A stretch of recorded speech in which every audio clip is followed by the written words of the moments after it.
Tracey here with Tuesday with Tracey. Sorry for the delay.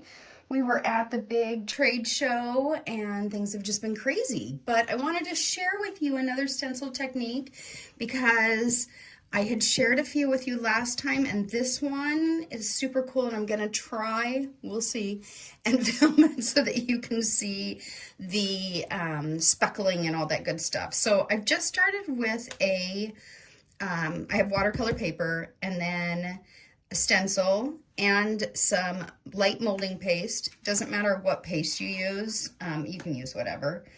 And I'm just going to take some of that out, run it through the stencil.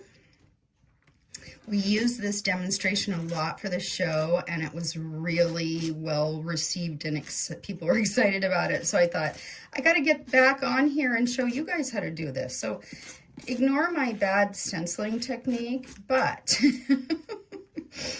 you can just get that molding paste on there and then scrape her off.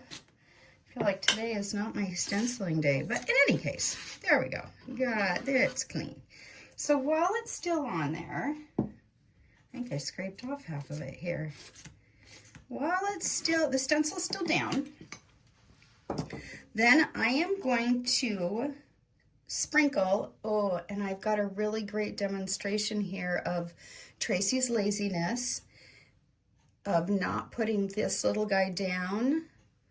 I just shove the cap on, and yeah, don't do that. Don't do what Tracey did. Makes a big mess.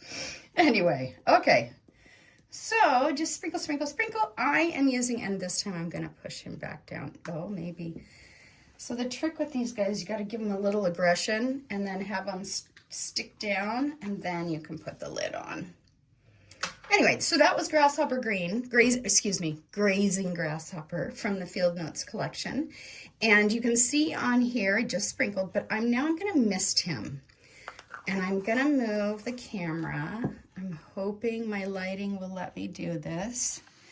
I will move this there. So I'm going to mist him.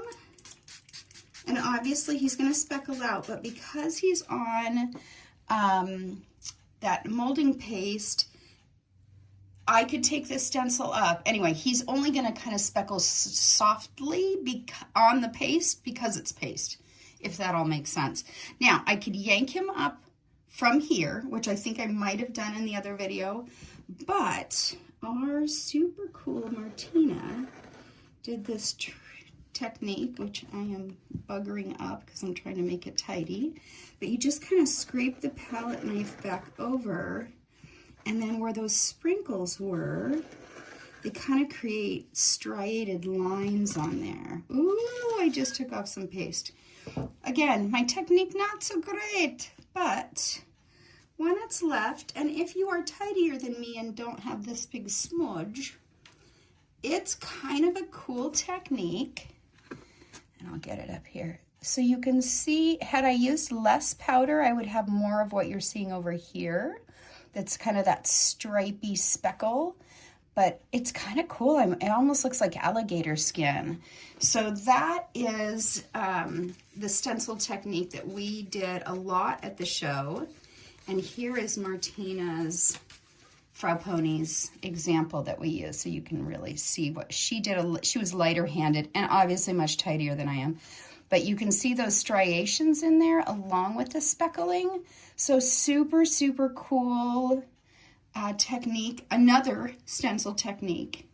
And then for my last stencil technique, I think, well, last for today, I think that we've talked about doing the, I'm going to call it double-sided stenciling, just because that's a Tracey term. It's not the real thing. I don't know what it's really called, but I'm going to lay the stencil down on here. I am going to, we'll just keep it to the same theme, and we'll use a little Grasshopper Green, though I am going to spritz first over the stencil and do a little sprinkle, sprinkle, sprinkle. And obviously I'm kind of, you may have noticed, I'm only using kind of this half of the stencil just for demonstration purposes, and that it might end up being cool in the end. But, so that is a little spritz again. Sprinkle, sprinkle, spritz. And then I'm going to try and just put another piece of watercolor paper on top of here and do this all at one time.